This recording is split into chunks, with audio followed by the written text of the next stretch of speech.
August the 9th, 2010. Gemma Hayter, a young woman with a learning disability, is found stripped, stabbed, and beaten to death on the bank of a disused railway line in Rugby, Warwickshire.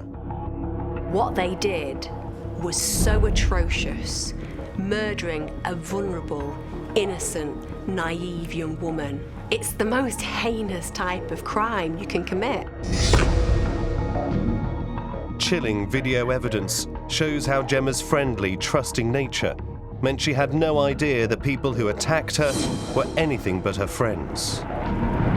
For us to watch that, it's quite hard because that's my last memory of Gemma, seeing her being walked to her death, knowing that she had no idea that's what was about to happen. She thought she was going home.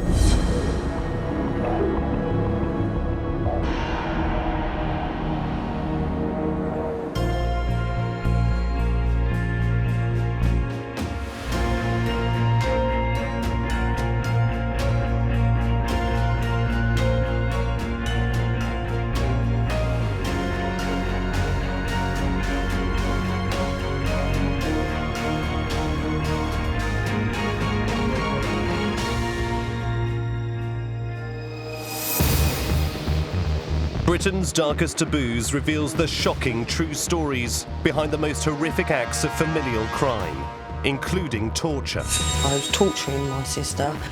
The axe actually entered her skull. Abuse. He'd sexually defiled George's body after her death. And murder. When he was strangling her, did she think in her head, I want my mum, where's my mum?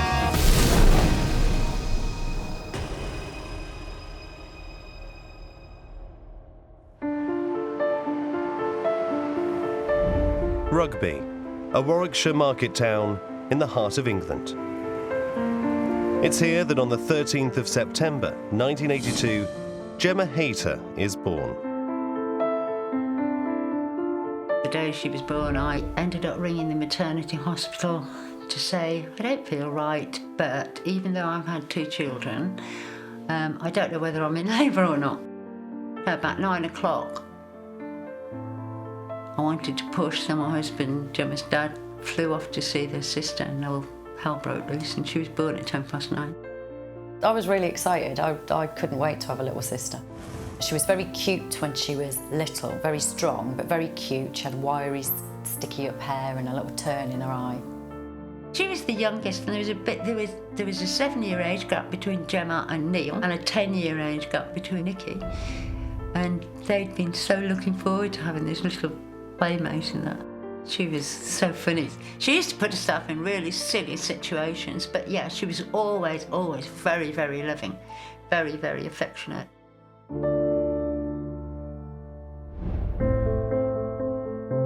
Gemma's a happy and well-loved baby, but her mother is worried about how she's developing. I knew there was something different. She wasn't reacting in the same way at all to anything. She was happy, but she wanted your attention all the time, and she seemed to be in her own little world a lot of the time. Doctors confirm the family's fears and tell them Gemma has a learning disability. Gemma was incredibly loving, forgiving. We were never told what exactly was wrong with her, apart from she had learning difficulties, behavioural problems. She didn't talk, she didn't sleep, her sleep patterns were wrong, everything. The way she, just digested the world wasn't normal. I'd already had 2 children, so she was very much harder. And I was really, really worried from a very early age that there was something wrong, but I couldn't put my finger on it. She was happy, yeah, Gemma was always happy. She was oblivious to the chaos she was causing, to be fair. We were the ones that were a little bit shocked at her actions. Gemma is young for her years and has a friendly and trusting nature. Absolutely innocent, I suppose, is the best word to describe her. Innocent, naive even. She'd meet one person once, and the next time she'd meet them, she'd throw her arms around them as if they were best friends and have known each other for years. But as she gets older, Gemma's differences become more noticeable. She's bullied at school. and finds it hard to make friends. I went to see this paediatrician at the local hospital, and she did tests and everything else, and apparently Gemma was going through the menopause. She was probably about 13. Then she started putting on weight. She'd stopped growing. She never grew taller than 4'11". She'd be victim of bullying if we'd be out in the street or at the park. The way she looked when she was younger would get comment, and obviously being the elder brother, I'd be very protective of that. She was different, she looked different, she acted differently. She never had friends, never made friends at school or anything else.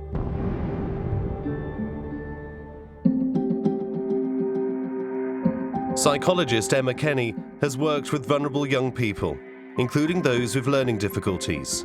She's been looking at Gemma Hayter's case. Gemma would have been lonely because when you are different, no matter who you are in society, when you're different, you feel that. You feel that you stand out, and you want desperately to feel the same. She would have seen other interpersonal relationships going on around her, and she would have desired to have those herself. At the age of 19, Gemma's given a residential place at a special college in North Wales. For the first time, she's away from her family, and she learns how to look after herself. They were brilliant, absolutely brilliant.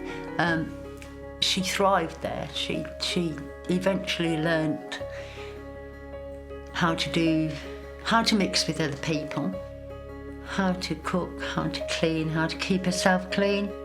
And they seemed to understand her, and I was so confident with them. She was looked after up to a certain age. She was in a special school that could look after and accommodate her. She could learn life skills correctly. It was the best place for her. She was happy there. She had 2 years there with a choice of a third year, but because she was in her early 20s then, she had to make the decision. Despite her learning disability, Gemma is determined to lead a truly independent life. She decides to leave college and move back to Rugby and into a flat of her own. I was so disappointed. But, I didn't have a say in it because she was an adult. But we were worried sick about it because I didn't think she'd cope on her own. She wanted to be independent and living by herself, so there was no control. We couldn't have kept her. Gemma's family support her as best they can, but Gemma is strong-willed and determined to look after herself. It's very difficult when she did come back and she was on her own, because you have to take a step back and let her try and get on with it. The problem with Gemma was she wouldn't let you into her flat. She'd always meet you outside. She was very secretive like that. She kept herself to herself and always made out she was happy. She also would only ever tell you what she wanted you to hear. She wouldn't have admitted that she hadn't eaten or anything like that. It'd just be, oh, no, I'm fine. All through her life, Gemma has struggled to fit in and make friends. But now, in her mid-20s, she meets someone who seems happy to be her friend. Her name is Chantel Booth. It was fabulous. It was absolutely brilliant. Gemma was going out and having a drink and going round to someone's for coffee. It was the most normal thing she'd ever done in her whole life, and I couldn't have been happier. Gemma would have described Chantel as probably her best friend, that she was nice and they did everything together. And how I felt about Chantel was that there must be something about this girl, some kindness in her, to have befriended my sister. It was obvious that Gemma had learning difficulties, obvious to anybody and everybody. And for somebody of Chantal's age to spend time with Gemma, I thought that was really nice of her and really good of her. Just knowing that there was somebody, she was a lot younger than Gemma, but mentally Gemma was a lot younger than her, but somebody choosing to spend their time with her was amazing. It was a breakthrough. I never thought that would happen.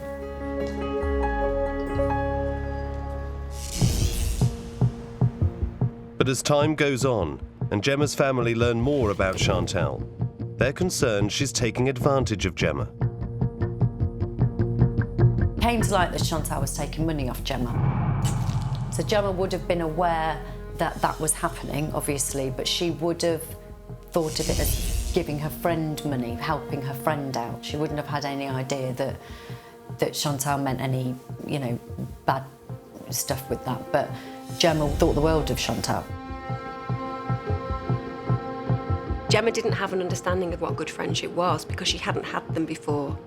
So when the first one arrived, she didn't have anything to navigate in the past to see whether it was a good relationship or a bad relationship. She just saw it as a friend.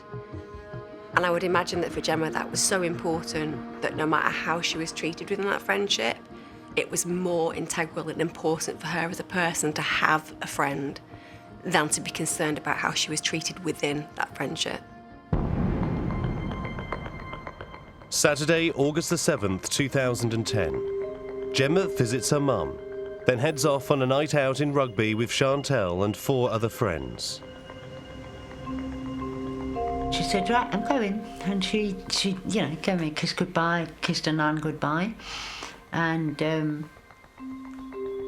I was going out the door, told her I loved her, and she shouted back, love you too. And that was it.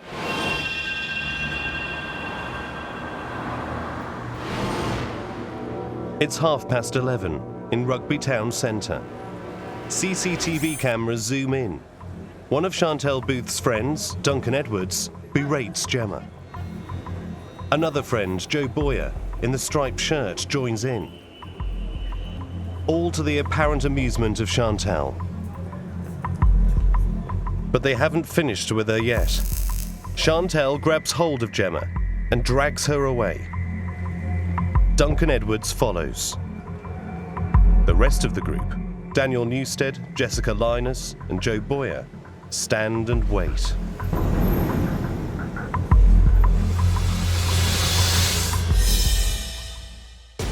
Former Detective Superintendent David Swindle has investigated some of the UK's most notorious crimes. He's been looking into Gemma Hayter's case. That incident shows volatility, it shows Chantal being abusive towards Gemma. It shows her pulling her, dragging her, pointing at her, shouting at her. And what that indicates is this is more than just abusing the trust of a poor, innocent, vulnerable person. This is physical abuse. An hour later, Chantal is again caught on camera abusing Gemma.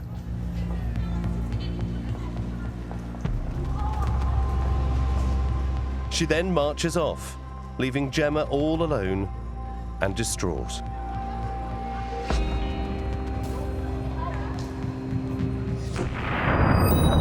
In the days that follow, more disturbing footage will emerge as the abuse of Gemma escalates, with terrible consequences.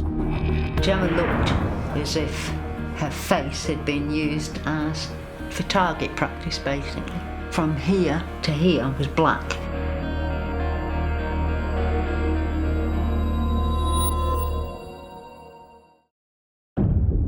Gemma Hayter has a learning disability.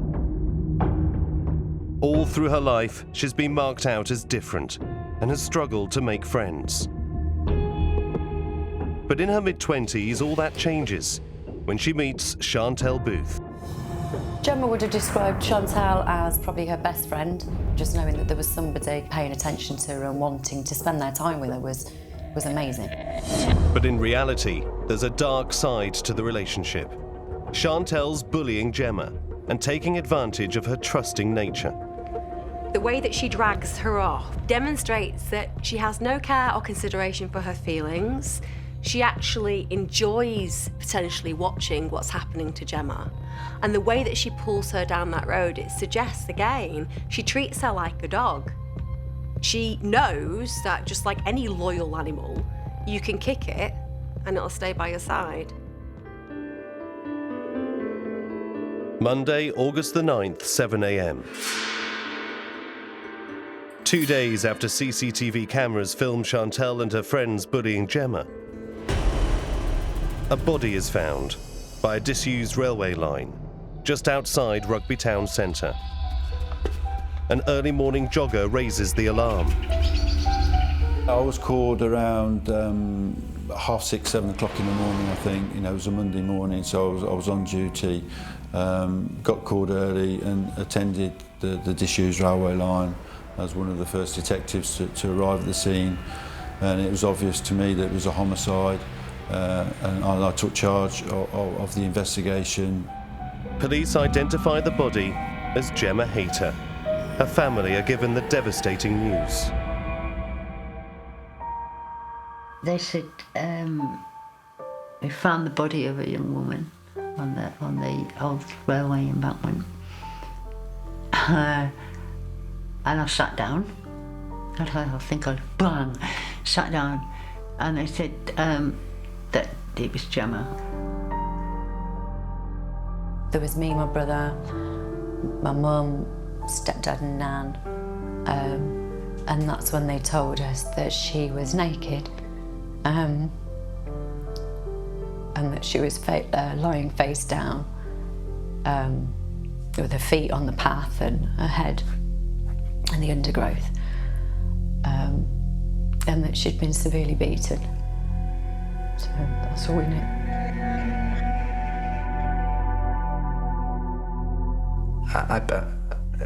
That stage of the whole process was a bit of a blur to me. I've just lost my little sister. I wasn't. I was absolutely heartbroken. Of all the things that I never said to her.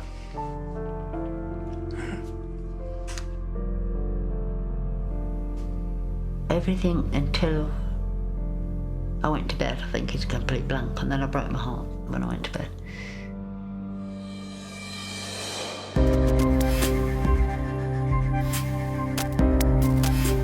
Gemma's family, struggling to come to terms with what's happened, are asked to formally identify her body.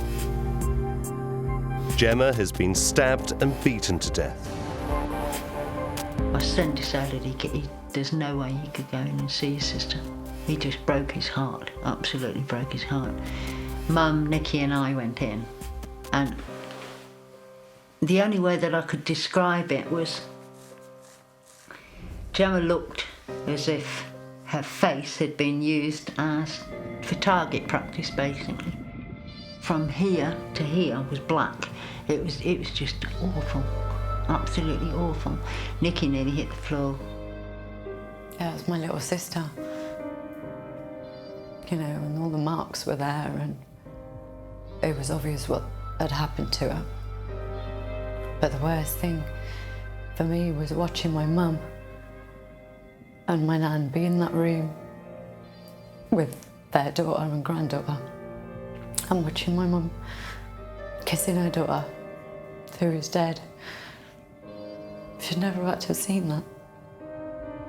That just broke my heart outside, because I could hear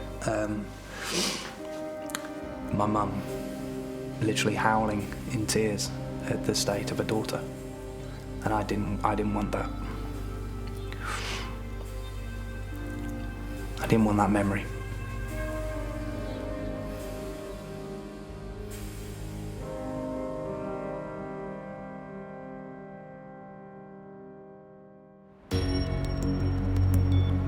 A murder investigation is underway. The area where Gemma's body was found is searched, and her phone records are checked. We were trying to build a picture of Gemma's life. You know, where did Gemma go? What did she do? Looking at phone evidence, see who she was with, where she was visiting, and that led us to know that she'd been in regular contact with Chantal Booth. Police go through hours of CCTV and recover footage showing Gemma with Chantal and 4 others just 5 hours before her body is found. Chantal and the other 4 are tracked down and taken in for questioning. There was some suspicion around their involvement with Gemma, so they were arrested on suspicion of murder. That was on the Tuesday, the 10th of August. Then, obviously, interviews took place with the group, and on the Thursday evening, all 5 were charged with the murder of Gemma Hayter.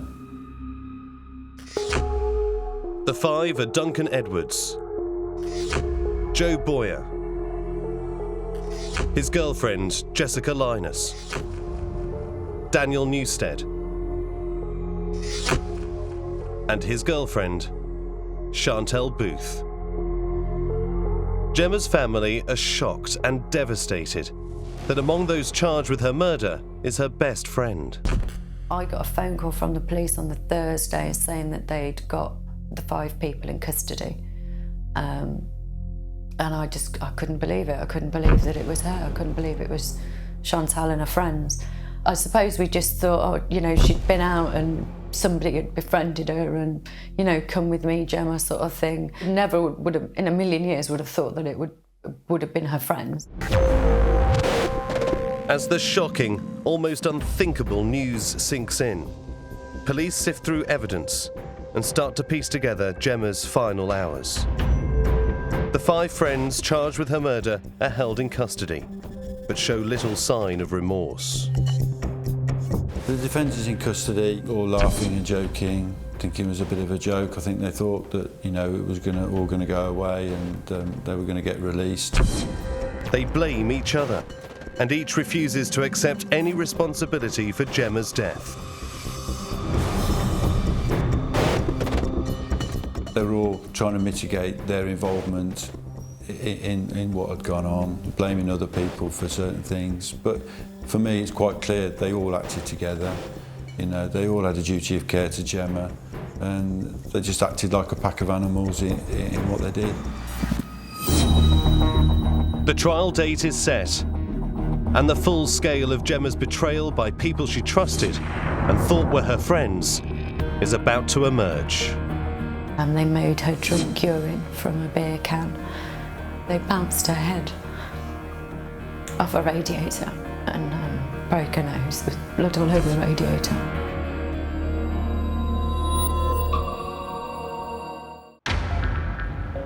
Gemma Hayter, a 27-year-old woman with a learning disability, has been found dead. Her best friend, Chantel Booth, is among 5 people charged with her murder. I couldn't believe it. I couldn't believe that it was her. I couldn't believe it was Chantal and her friends. Yeah. But shock once I realised it was them. And disgust, I suppose.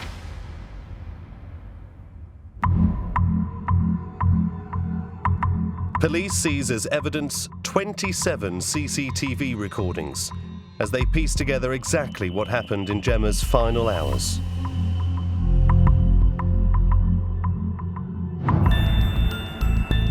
June the 8th, 2011, Warwick Crown Court.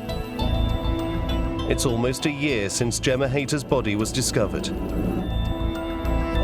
Duncan Edwards, Joe Boyer, Jessica Linus, Daniel Newstead and Chantel Booth are charged with her murder. They each plead not guilty.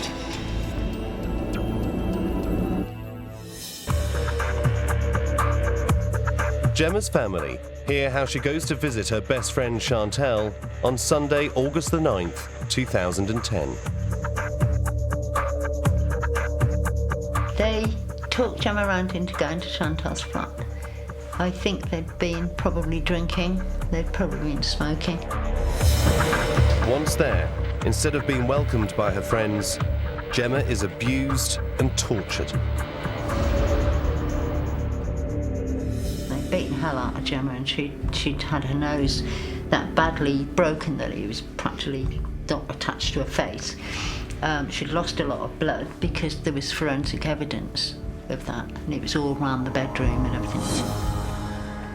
2 of the lads had peed into a can of beer, made Gemma drink it. They bounced her head off a radiator and broke her nose, blood all over the radiator. They taped her with duct tape at some point. They taped all round her so she wouldn't have been really able to breathe. I think that's what happened. I don't know what else they did. They must have beaten the hell out of her. I can't comprehend how she was feeling, how scared she was. The absolute terror. The pain that she would have been in.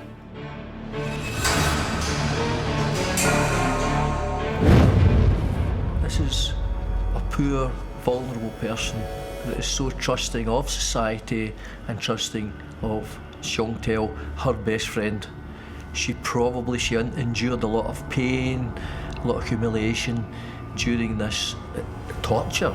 Each of their actions is feeding off the other ones, and it's like peer group pressure. It's like animals, it's like a pack of animals going towards picking on the most vulnerable. It's just before midnight. Chantal and the other 4 friends tell Gemma they'll walk her home. Despite the abuse she's suffered, Gemma wants their help and their friendship and goes with them. They're picked up on CCTV and the footage is shown in court. At first, the family see the 5 friends wearing hoodies as they try to hide their faces. Then Gemma walks into shot. These are the last images of Gemma Hayter alive. For us to watch that, it's quite hard because that's my last memory of Gemma, seeing her being walked to her death, knowing that she had no idea that's what was about to happen. She thought she was going home.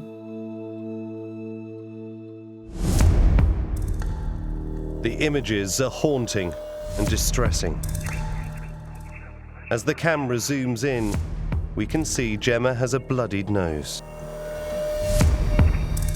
Battered and bruised, she's struggling to keep up with the 5 people she still, even now, regards as her friends.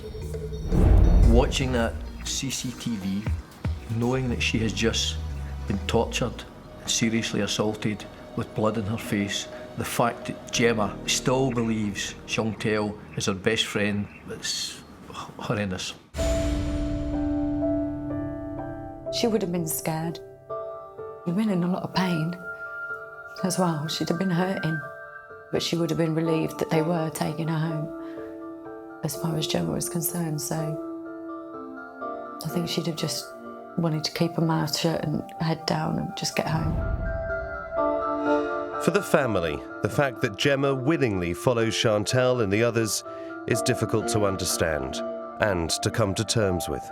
I couldn't believe that she'd go with them after they'd done that to her at the flat. She possibly went with them because she still trusted them, but I don't know.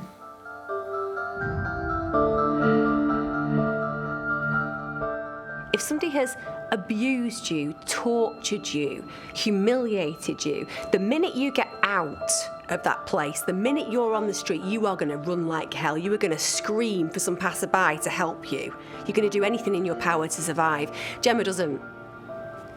Her desire to belong outweighs her desire to survive. And that's the most difficult part of that footage. She follows them willingly to her death. Gemma Hayter has been led through Rugby Town Centre and down to a disused railway, out of the range of CCTV cameras. The final horrific act is about to be played out. It was something that they were enjoying, having fun, torturing and assaulting and killing. And the 5 people accused of murdering Gemma are about to face justice. Seeing the people that did it, learning of why and how and what they did to her, they needed, in my opinion, putting in a room with me.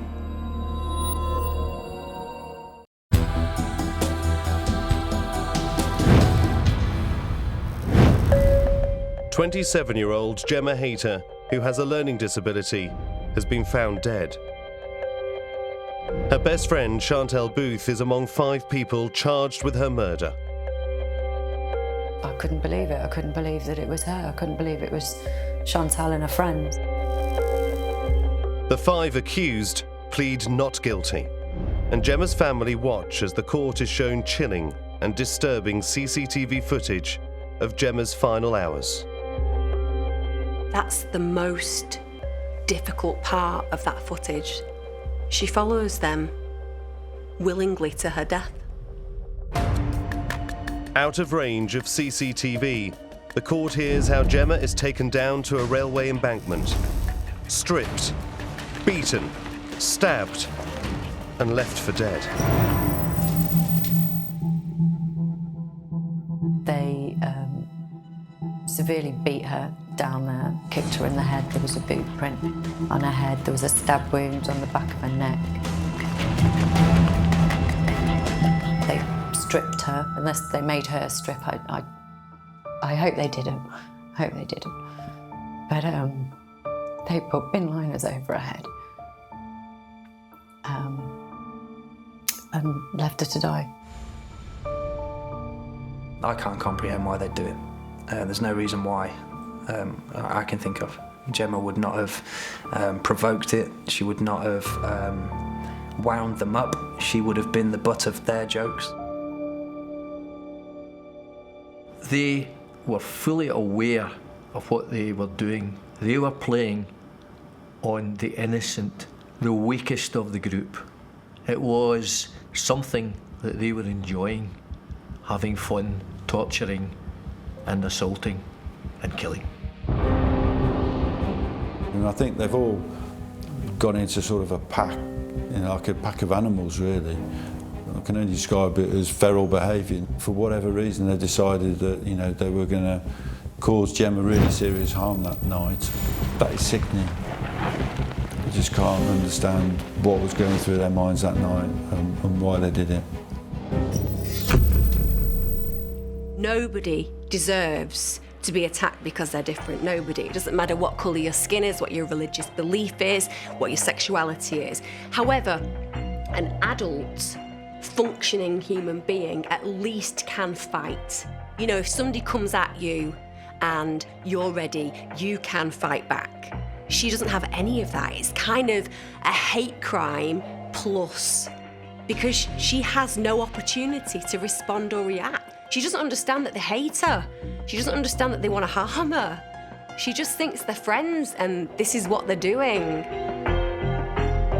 They're able to dehumanise her because they don't see her in the same light as they see each other. She's so different that they can treat her so differently.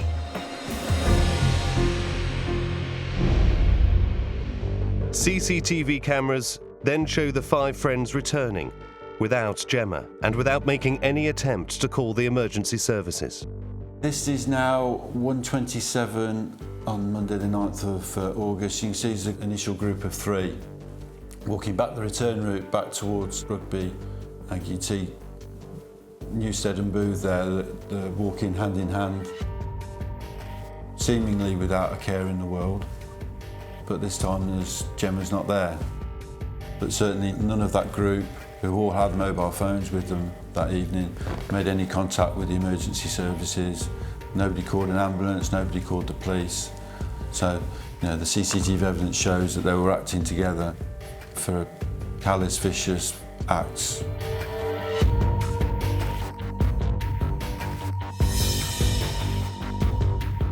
Throughout the trial, and despite the harrowing nature of the evidence, the 5 accused show little respect for the proceedings or for the family. Their behaviour in the court, absolutely unbelievable. No respect whatsoever for what they've done, no respect at all for the court, definitely no respect for the judge, no respect for their barristers. Passing notes to each other, laughing, joking. They couldn't have cared less. It was as if they, were at some sort of fun fair. No, a total disrespect for the whole system. Gobby in the dock, when it was their turn to speak, they spoke back, they swore, they just awful people. It's just such a hurtful thing to do, not show any respect at all. Not one of them said they were sorry, not one of them explained why they did what they did. It must have been really difficult for Sue to actually watch them, and it would have sickened me, I think. Showing no respect or remorse, it's beyond comprehension to me. September the 12th, 2011, the day of sentencing. And the harrowing video evidence shown to the court and the family is at the forefront of everyone's mind. When Lady Justice Rafferty was recalling the CCTV evidence that had been played a number of times during the trial, after a while, I, for one, could not watch it. Really a haunting image, that CCTV. It's really quite chilling, and obviously it had a bigger impact on the jury and obviously on the judge as well. Another comment from Lady Justice Rafferty: she tagged along, battered in pain and unsuspecting, like a faithful, loving dog, as you walked her to her death. The judge was absolutely fantastic. She was brutal when she spoke to them. If anybody had spoken to me like that, I'd have crumbled. She annihilated them one by one, picked them off and just told them exactly who, you know, what they were and how low they'd gone. Chantel Booth, Daniel Newstead and Joe Boyer are found guilty of murder and given life sentences. Chantel is told she'll spend a minimum of 21 years in jail. Daniel Newstead will spend 20 years locked up. And Joe Boyer, 16 years. The other two, Duncan Edwards and Jessica Linus, are convicted of manslaughter. They get 15 and 13 years respectively. All five are found guilty of assault occasioning actual bodily harm. All five of them just went to absolute pieces, and I think the enormity of what had just happened. I think right up until that last moment they thought that they were, I don't know, they've been inside for a year already, they'd probably be allowed to go or something. I mean, they had no idea. And then they just went to pieces. I don't think a lot of people expected them to actually get that and have to serve that. 25 years is a hell of a long time for a 20-year-old, isn't it? They needed, in my opinion, putting in a room with me. That's all I wanted to do. I don't even class them as humans, as people, if I'm completely honest with you.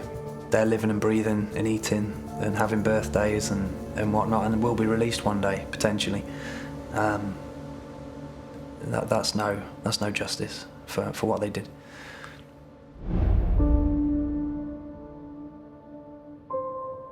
All through the court case, what you see is that they just haven't taken what they've done seriously, because they actually have such a low estimation of who Gemma was, that in their opinion, you know, what's the big deal? So what, they murdered her? And that demonstrates just how out of touch they are with the reality of other people's perceptions. What they did was so atrocious, murdering a vulnerable, innocent, naive young woman who was loyal and trusting. It's the most heinous type of crime you can commit. And the only time they actually realise that this has been taken seriously is when they find out that they are going to serve a very, very long time in prison. It's enough to make them realise that the world did care about Gemma, and that while she doesn't have a voice of her own, there are many who'll speak for her.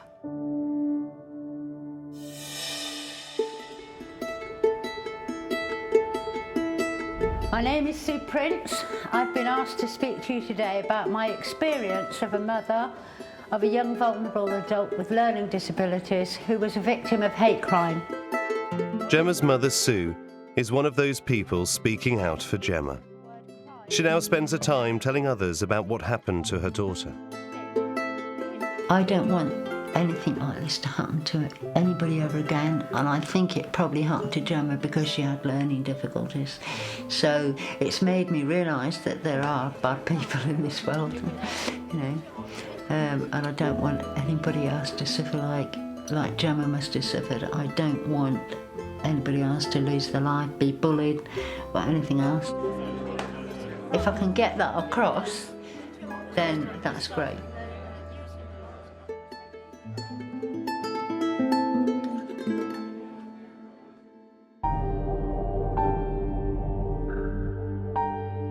Despite the campaigning, Gemma's family are struggling to come to terms with their feelings of regret and with their great sense of loss.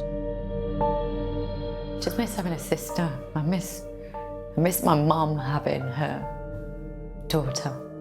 And she was just cheeky. She was cheeky. She had a sparkle in her eye. And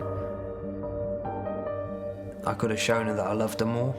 I could have been there. I did love her. She knew. You know, every phone call would end in, "I love you." But I could have been more involved in her life. That's probably my greatest regret. I just felt guilty that I hadn't been there and been able to stop it somehow. You know, all the warnings were there that she was vulnerable. I'd say I'm sorry. I'd say, yeah. Sorry I wasn't there for her. If somebody is different, whether they've got learning difficulties or they're different religion or different colour or they're just different, that isn't a bad thing.